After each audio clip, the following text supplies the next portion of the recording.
ప్రసంగించే అవకాశం కల్పించినటువంటి సందర్భంగా మీకు ధన్యవాదాలు తెలియజేసుకుంటున్నా.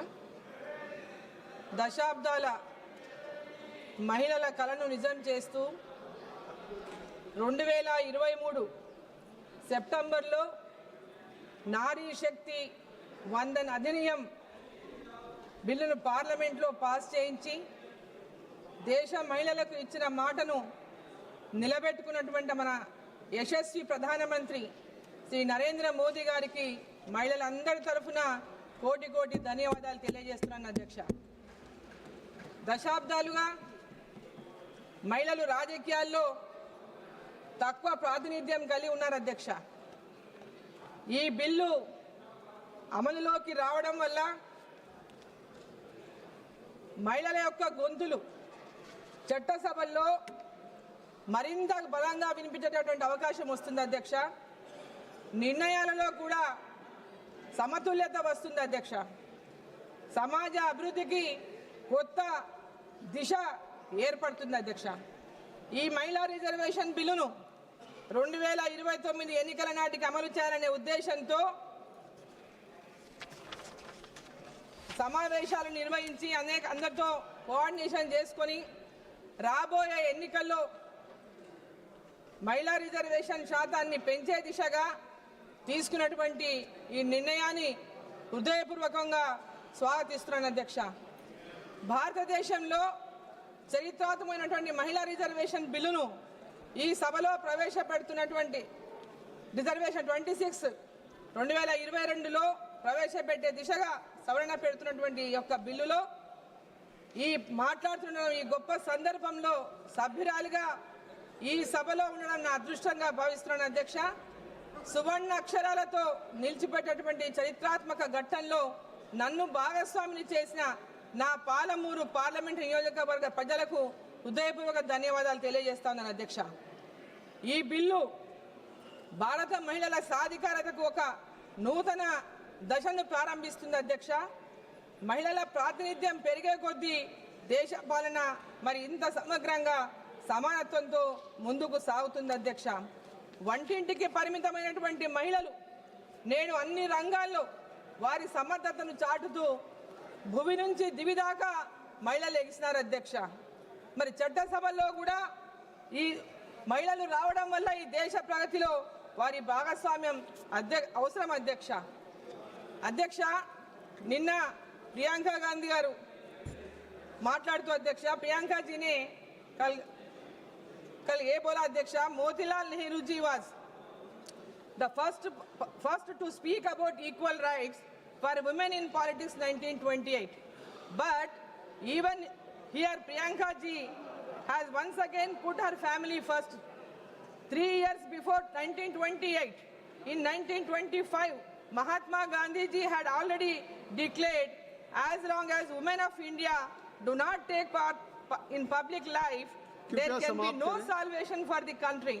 It is no surprise that the historic salt satyagraha saw participation from nearly 70,000 women. Adhyaksha, don't worry Priyanka ji. Whenever you think of keeping family first, we will remind you to keep India first. Adhyaksha, Telangana में एक important विषय भी बोलना है। अध्यक्ष, बहुत लोग बोल रहे हैं, कृपया समाप्त करें। करुणा जी, 1 मिनट अध्यक्ष. तेलंगाना में ఈ రోజు తెలంగాణని ఆ రోజు తెలంగాణ కోసం మాట్లాడని వాళ్ళంతా కూడా ఈ రోజు సభలో తెలంగాణ గురించి చాలా మాట్లాడుతున్నారు అధ్యక్ష. తెలంగాణ ఉద్యమంలో ఏ రోజు కూడా పాల్గొనని వాళ్ళు ఈరోజు ఈ సభలో మాట్లాడడం దురదృష్టకరం అధ్యక్ష. ఒక ఓటు 2 రాష్ట్రాలని కాకినాడలో తీర్మానం చేసిన పార్టీ బీజేపీ పార్టీ అధ్యక్ష. పార్లమెంటులో బిల్లు ప్రవేశపెట్టిన రోజు బేషరతుగా మద్దతు ఇచ్చినటువంటి పార్టీ బీజేపీ అధ్యక్ష. ఈరోజు డాక్టర్ బిఆర్ అంబేద్కర్ గారు, మహాత్మా జ్యోతిబా పూలే గారు, డాక్టర్ ఏపీజే అబ్దుల్ కలాం గారు మహిళల సమాన హక్కులు వారి అభివృద్ధి సమాజంలో న్యాయం కోసం ఎప్పటికప్పుడు బలంగా వాదించారు అధ్యక్ష. మహిళలకు సమాన హక్కులు కల్పించాలని సమాన అవకాశాలు కల్పించాలని వారి యొక్క అవసరాన్ని స్పష్టంగా వారు తెలియజేశారు అధ్యక్ష అన్నాడు. ఈ రోజు మనం మహిళా రిజర్వేషన్ను అమలు చేసే దిశగా ముందుకు సాగుతున్నటువంటి సందర్భంలో వారి ఆలోచనలు మహిళలకు గొప్ప స్ఫూర్తిగా నిలుస్తున్నాయి అధ్యక్ష. ఈ రిజర్వేషన్ ద్వారా మహిళల కళలు నిజం కావడానికి మార్గం కూడా సుగమవుతా ఉంది అధ్యక్ష. రాజకీయ రంగంలో మహిళలకు సముచిత స్థానం లభించడం ద్వారా వారు దేశ నిర్మాణంలో మరింత కీలక పాత్ర పోషించే అవకాశాన్ని పొందుతారు అధ్యక్ష. 2 మినిట్ 2023లో 23 సెప్టెంబర్లో ఈ బిల్లు పార్లమెంటులో ఆమోదం పొందినప్పుడు ఇది 2034 తర్వాత అమలులోకి వస్తుందనేటటువంటి విధంగా చెప్తూ కొందరు రాజకీయ ప్రయోజనాల కోసం మాత్రమే బిల్లును తెచ్చారని అపహాస్యం చేశారు అధ్యక్ష. కానీ ఈరోజు 2029 ఎన్నికల నాటికి ఈ బిల్లును అమలు చేయాలనేటటువంటి దిశగా మన ప్రధానమంత్రి శ్రీ నరేంద్ర మోదీ గారు మరి ముందుకు రావడం మహిళల సాధికారతపై ఆయనకు ఉన్నటువంటి నిబద్ధతను స్పష్టంగా చూపిస్తుంది అధ్యక్ష. వికసిత్ భారత్ లక్ష్యంలో మహిళల భాగస్వామ్యం కీలకమని గుర్తిస్తూ దేశ నిర్మాణంలో మహిళలు ముందుండాలని భావించి ఈ బిల్లును తీసుకొచ్చిన నేపథ్యాన్ని మనం అందరం కూడా గుర్తించాలి అధ్యక్ష. ఇది కేవలం ఒక హామీ మాత్రమే కాదు, మహిళల భవిష్యత్తును నిర్మించే దిశగా దృఢమైన సంకల్పం అధ్యక్ష. समाप्त करें। 2 मिनट भाई साहब 2 मिनट नहीं 2 मिनट नहीं, आप अपनी बात समाप्त करें कृपया। ఈ బిల్లులో ఆమోదం పొందితే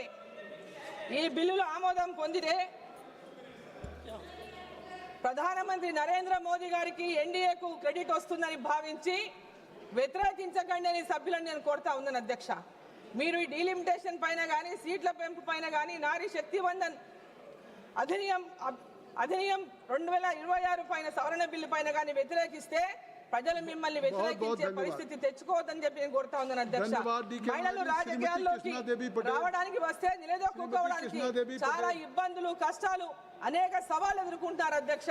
रिजर्वेशन अमल महिला आत्मगौरव तो अध्यक्ष जी को मैं बहुत बहुत धन्यवाद देती हूँ जो मुझे माननीय अखिलेश जी बोलने का मौका दिया। मैं इस सदन के माध्यम से महिला आरक्षण जैसे महत्वपूर्ण विषय पर अपनी बात रखना चाहती हूँ। सबसे पहले मैं यह स्पष्ट करना चाहती हूँ कि महिलाओं को राजनीतिक भागीदारी में समान अवसर मिलना चाहिए। यह हमारी पार्टी और पूरे विपक्ष की भी प्रतिबद्धता है। सिर्फ घोषणा कर देना और धरातल पर लागू करने को वर्षों तक टाल देना यह महिलाओं के साथ न्याय नहीं है। सरकार ने 33%